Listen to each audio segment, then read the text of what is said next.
Bonjour à tous, bienvenue aujourd'hui à Saarbrücken. On est en Allemagne, du côté de la frontière avec la France. On part pour un gros déplacement, probablement le plus gros que j'ai fait juste ici. On part à Rome pour l'Euro 2020, enfin 2021 officieusement, mais officiellement on a gardé 2020 par rapport à l'année dernière. Et là, gros match en perspective.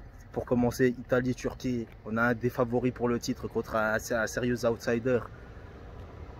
Ça s'annonce lourd. Donc je vais déjà partir d'ici. On va faire un premier arrêt à Mannheim. C'est un peu plus au nord. Et je vous retrouve là-bas. À tout de suite.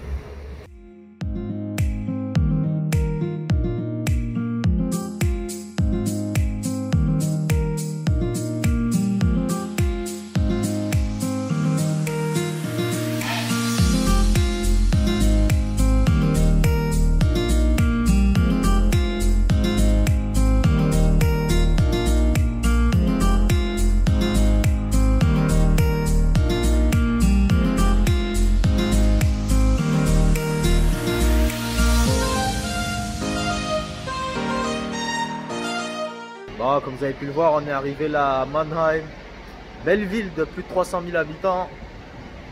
Là, on a 3 heures de transit, ensuite après on prendra un autre bus pour Rome. Donc pour l'instant, je vais un peu visiter la ville, je vous emmène avec moi. On va se trouver un petit coin pour manger un petit bout, parce que là, on a toute la nuit en bus qui nous attend. Allez, à tout de suite. D'ailleurs, pendant qu'on se promène dans la ville, j'ai eu une super nouvelle juste à l'instant. J'ai appris que mon test, je l'ai reçu, j'ai fait un test PCR dans la journée et au final négatif, donc ça passe pour demain. On est en transit, là on va partir à Rome là, dans 2h30, quelque chose comme ça. Super ville. D'ailleurs, tant qu'on est en transit justement, on va parler un peu transport. Je sais que beaucoup m'ont posé la question, Franck, comment tu fais pour payer ce genre de trajet, enfin comment dire, combien ça coûte, etc. Comme je vous l'ai déjà dit précédemment, je vais faire une vidéo pour ça. Je l'avais dit il y a quelques mois, mais en fait au final il y avait eu à nouveau des mesures de confinement et tout, les stades étaient à nouveau à huis clos, donc du coup ça valait pas vraiment la peine.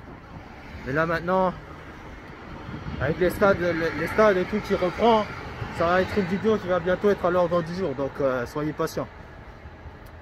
Et pour parler simplement, là aujourd'hui je voyage avec l'agence Flixbus. Enfin, j'ai souvent l'habitude de voyager avec eux. Il y a aussi Blablabus qui sont pas mal. Il faut des tarifs pas chers, mais en fait le principe c'est que plus tu arrives tôt, plus moins tu payes cher. Genre le même ticket dans un bus, tu peux le payer genre 5 € comme tu peux le payer 100 €. Je l'ai fait pour de vrai une fois. J'avais fait un aller-retour Paris-Lyon, 10 €. Il y en avait d'autres, ils avaient payé à un mythe, ils avaient peut-être fait 150, tu vois, le même aller-retour, tu vois. Donc ouais, comme j'ai dit, j'en reparlerai. Là on continue, on se balade un peu. À tout de suite.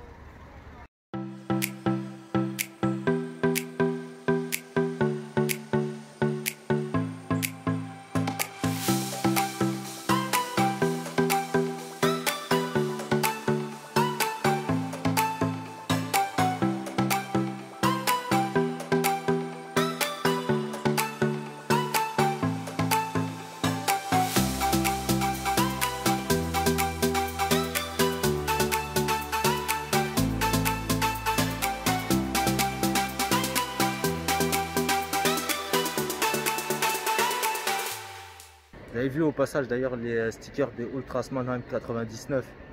C'est une ville de foot ici aussi, avec un club de Détroit et avec un gros derby contre Kaiserslautern chaque année.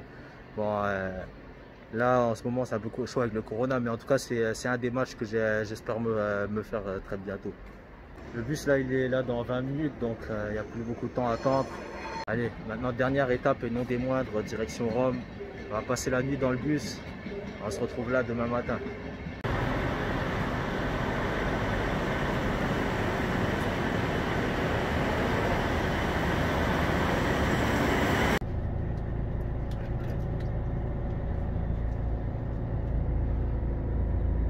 calme ici. Je sens que je vais passer une bonne nuit là. Allez, c'est parti.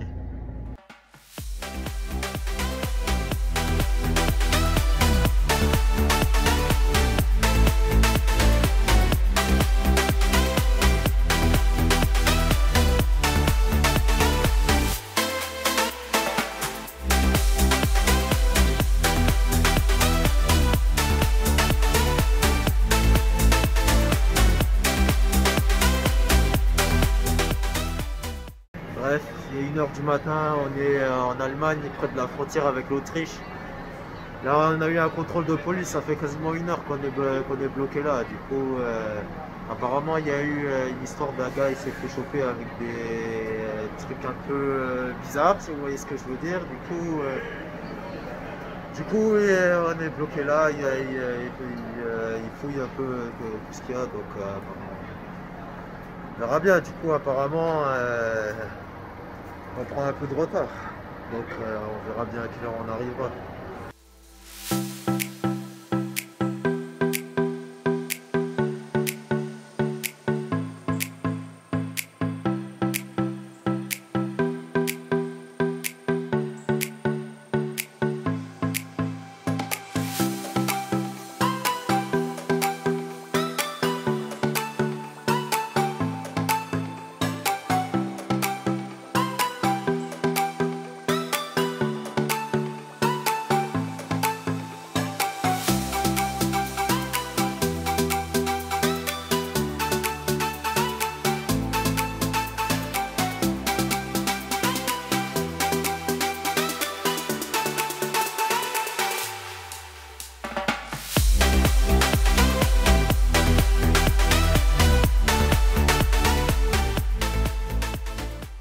Bon, comme vous avez pu le voir, ce trip n'a pas été de tout repos. On arrive avec plus de 3 heures de retard. Du coup, là, il est déjà 18 heures passées, donc ça va être un peu chaud pour le côté touristique. Mais bon, on va faire ce qu'on peut. Là, je dépose les valises et après, bon, on va faire un petit tour vite fait. Bon, histoire de manger aussi, je ne vais pas vous mentir. Et ensuite, après, c'est direct sur le stade. On va se concentrer sur la partie footballistique. Mais sur la partie visite de la ville, je vous garde ça pour une autre fois. On verra ça une autre fois.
Excuse me, the stadium?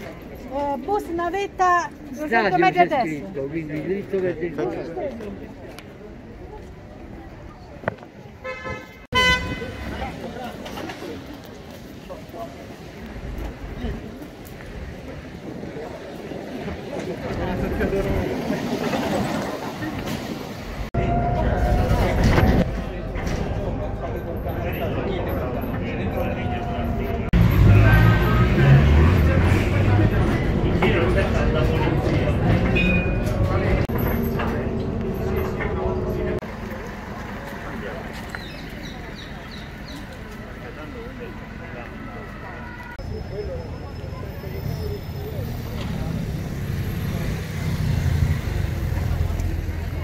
on arrive au stade après multiples péripéties. Bon, après la déception d'être arrivé un peu tard, la tension remonte un peu. Tu vois tous ces supporters là. Ça fait plaisir de revoir du monde dans les stades. Franchement, cet Euro aussi, c'est le retour, c'est le grand retour des supporters au stade. Et ça va faire plaisir à voir. Bon, en tout cas, le match il a intérêt à en valoir la peine, hein. J'espère. Hein.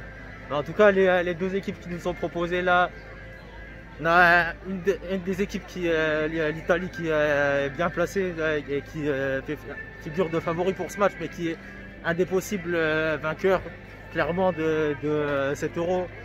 Puis on a d'un autre côté la Turquie qui est un sérieux outsider, sont surtout amenés par leur triplette lilloise qui vient d'emmener Lille au titre de champion. Je pense surtout à Burak Yilmaz.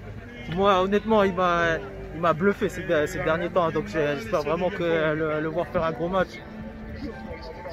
Allez, on y va.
voir, c'est la mi-temps, match super engagé. Bon, au début, ça a eu un peu du mal à se démarrer, mais bon, voilà, c'est le début d'un Euro. Puis après, domination totale de l'Italie. Mais par contre, en contre, la Turquie était vraiment intéressante, notamment pour Yilmaz. Ils n'ont pas eu d'occasion à proprement parler, mais tu sens que si l'Italie se relâche en deuxième mi-temps, il y a clairement moyen qu'ils aient en planté un en contre. Donc moi je pense clairement qu'il va se passer quelque chose en deuxième mi-temps. Voilà, ça peut pas rester comme ça à 0-0.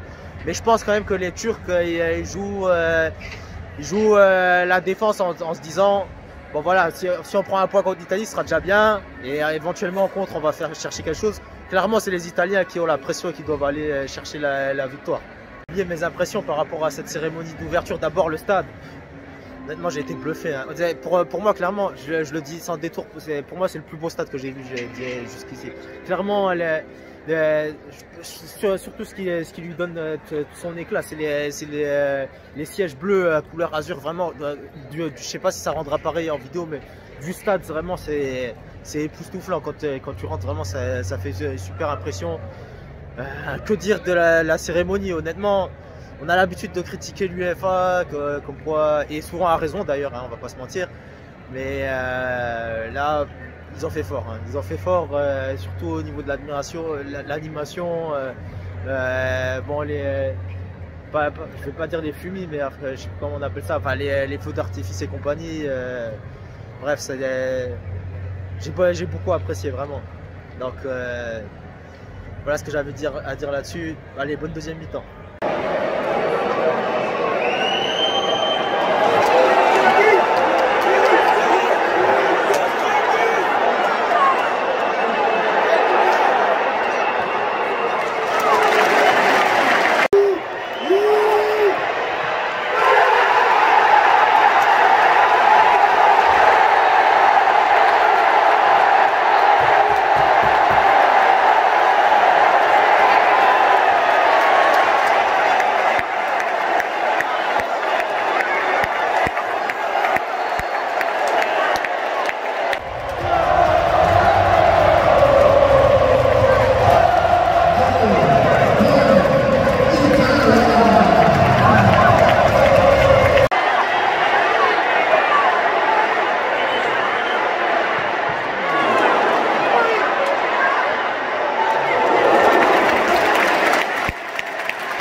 que je vous dise. Vous avez vu ce que j'ai vu. Clairement, en deuxième mi-temps, avec une équipe sur le terrain, 3-0, ça a été vraiment expéditif.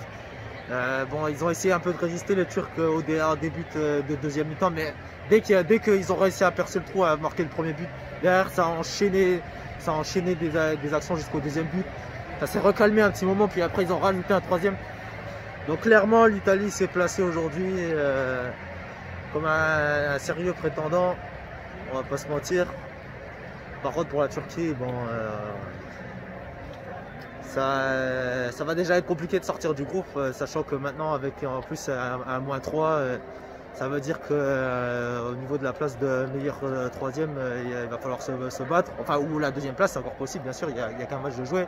Mais le dernier Euro, ils étaient sortis en terminant troisième, mais ils avaient eu une mauvaise différence de but. Donc, bon, en espérant pour eux qu'ils redressent la barre. Par contre, pour l'Italie, clairement, comme j'ai dit, a su vraiment, honnêtement, ça jouait super bien. Vraiment, t'as l'impression, les gars, ils sont sans pression, ils arrivent là. Il n'y a pas tout le monde qui les annonce vainqueurs, mais clairement qu'eux, ils y croient. Donc ça va être une équipe à suivre. Et on verra bien. Mais en tout cas, cet Euro s'annonce super prometteur.